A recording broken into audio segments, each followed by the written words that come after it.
날마다 들으면 날마다 모든 면에서 점점 더 좋아지는 건강책방 바구이 한의사입니다.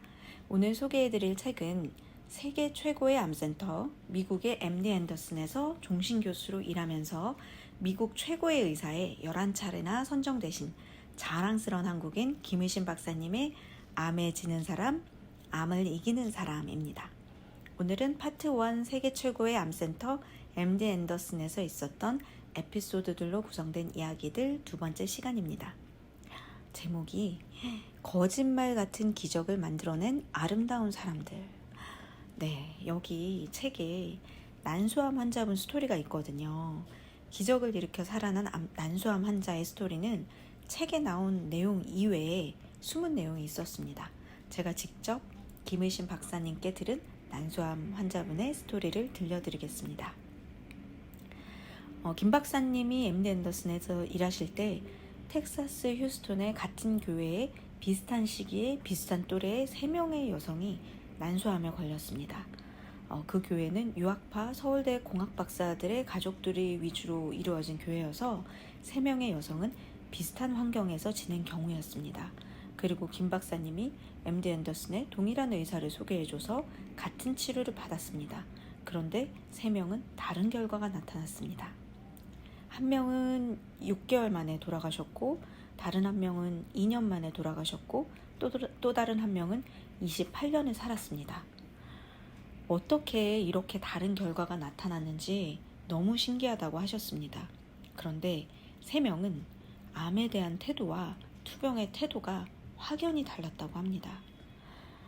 6개월 만에 죽음을 맞이한 분은 본인이 난소암에 걸린 것을 받아들이지 못했습니다. 자신에게 왜 이런 일이 일어났냐면서 분노하고 화내고 그랬다고 합니다. 2년 만에 죽음을 맞이한 분은 치료 과정에서 의심을 많이 했다고 합니다. 의사에게 따지기를 좋아하며 치료에 대한 신뢰가 없었다고 합니다. 28년을 사신 분은 그 전에 스토리가 있습니다. 그분은 남편과 싸워서 1년을 별거를 했고, 남편이 먼저 휴스턴으로 이사 왔지만 따라오지 않았고, 남편이 미워서 1년 넘게 아침밥도 안 해줬다고 합니다. 남편이 돈을 엄청나게 잘 버는 회사를 때려치우고 본인의 길, 목회자의 길을 선택해서 실행했기 때문이었는데요. 의도치 않게 교회의 사모님이 된 그분은 많이 고통스러웠나 봅니다. 그러나 난소암이 진단된 이후엔 병의 원인을 남 탓, 특히 남편 탓을 하지 않고 본인의 잘못으로 인해 온 것으로 이해하고 겸손히 엎드려 기도하기 시작했다고 합니다. 그리고 간절히 기도하셨다고 합니다. 아이들이 어리니까 아이들이 대학 가기 전까지 딱 5년만 더 살게 해달라고 간절히 기도하셨다고 합니다. 근데 그게 이루어지니까 다시 삶에 대한 욕심이 생겨서 아이들이 결혼하기 전까지 딱 5년만 더 살게 해달라고 또 간절히 기도를 하시기 시작했다고 합니다. 그렇게 10년을 넘기니 이어져서 결국 28년을 잘 살다가 최근에 돌아가셨다고 합니다. 이 이야기는 저에게 너무나 기감이 되는 이야기였습니다. 제가 보는 암에 대한 치료의 방향과 동일했기 때문입니다. 저는 암은 고차원의 병이지 저차원의 병이 아니라고 이야기합니다. 천인지를 차원으로 나누어 보면 천이 고차원, 지가 저차원입니다. 천이 보이지 않는 영의 영역, 지가 보이는 육의 영역입니다. 영, 혼, 육 이렇게요. 발목 염좌나 요통이나 골절은 육의 차원, 저차원의 병입니다.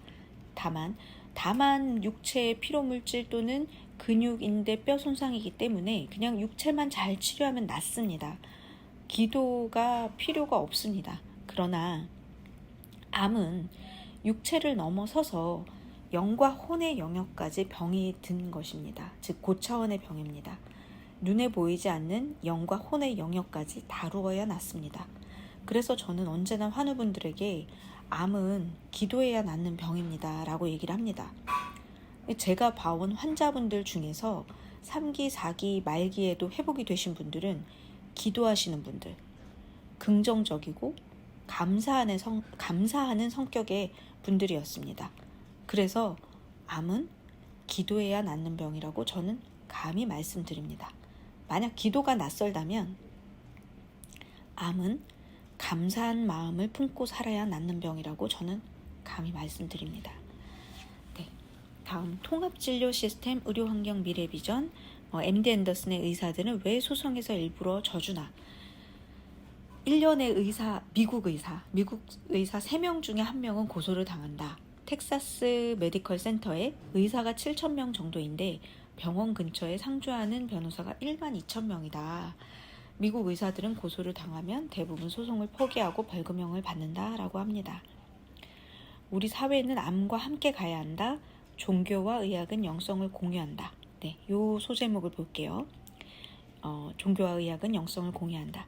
최근 발표된 한 조사 결과에 따르면 평균 수명이 긴 직업군으로는 종교인 82세와 교수, 정치인이라고 한다.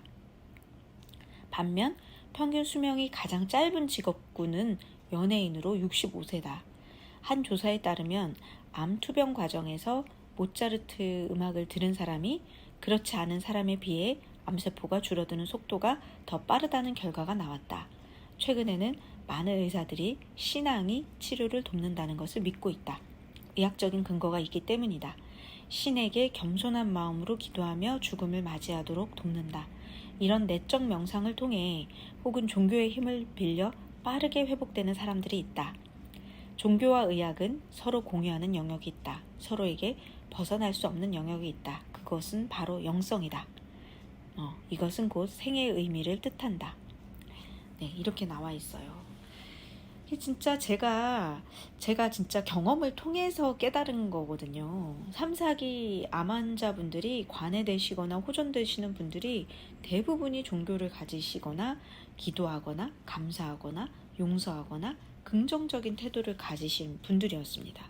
그래서 저는 이게 투병 과정에서 너무 중요하다고 생각합니다.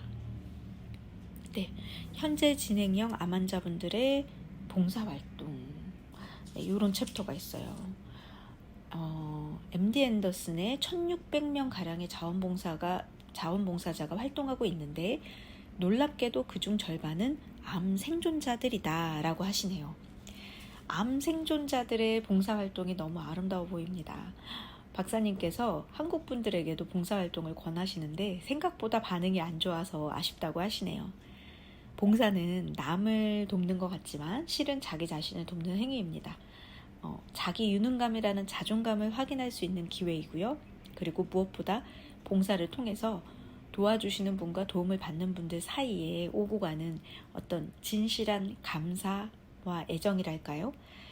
그걸 경험해보면 정말 중독적이라서 저는 어릴 적부터, 그러니까 대학교 초년생부터 의료봉사를 꾸준히 했었거든요. 그래서 지금도 코로나 전까지 시베리아 의료봉사를 다녔었는데 저의 순수한 마음으로 사랑을 표현하는 게 그게 끝이 아니라 그분들이 눈빛, 말, 태도에서 다시 사랑을 주세요.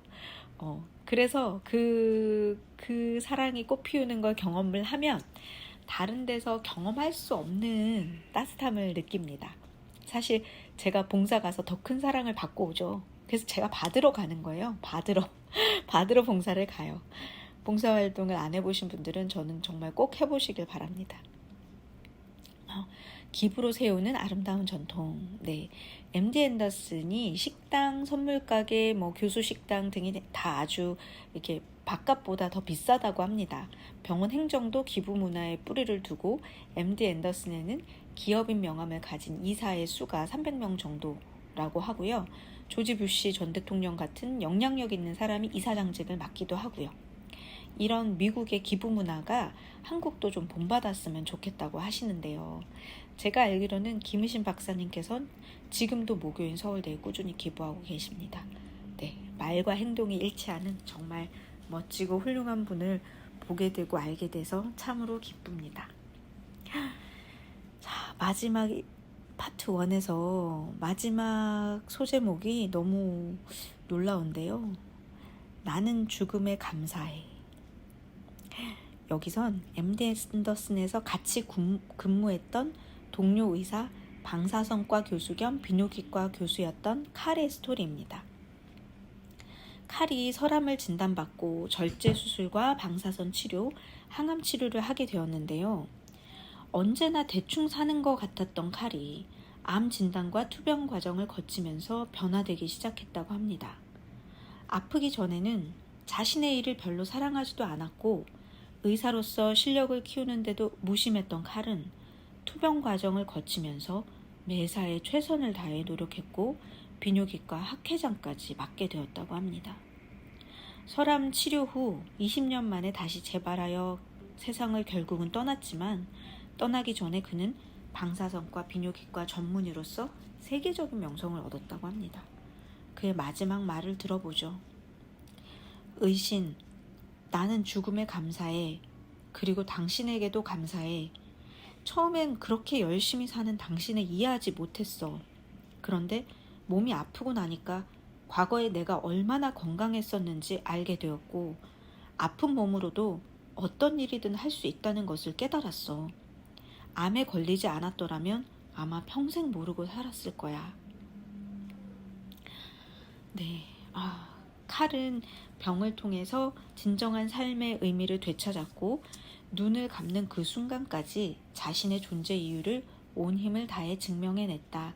나는 오래된 친구로서 그런 칼이 무척이나 자랑스럽고 고맙다. 진짜 너무 충격적이면서 멋진 말입니다. 암에 감사하고 죽음에 감사하고. 제 친한 의료기 제조업체로 성공한 사업가 오라버니가 했던 말에 깜짝 놀란 적이 있었는데요. 그분이 자기는 암으로 죽었으면 좋겠다고 말씀하셨어요. 저 너무 깜짝 놀랐거든요. 근데 그 이유는 암은 죽음을 준비할 수 있다고.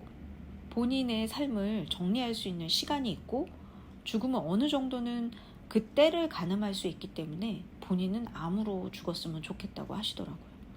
아주 편안하고 평온하게 그렇게 말씀하시더라고요. 네, 비범하죠. 결국 삶에 대한 각자의 태도가 정말 중요한 것 같습니다. 오늘의 이야기가 삶에 그리고 암환우 분들과 가족분들의 투병 과정에 도움이 되었으면 좋겠습니다. 오늘도 건강책방 들어주셔서 감사합니다. 당신은 날마다 모든 면에서 점점 더 좋아지고 있습니다. 건강책방 박우희 한의사였습니다. 감사합니다.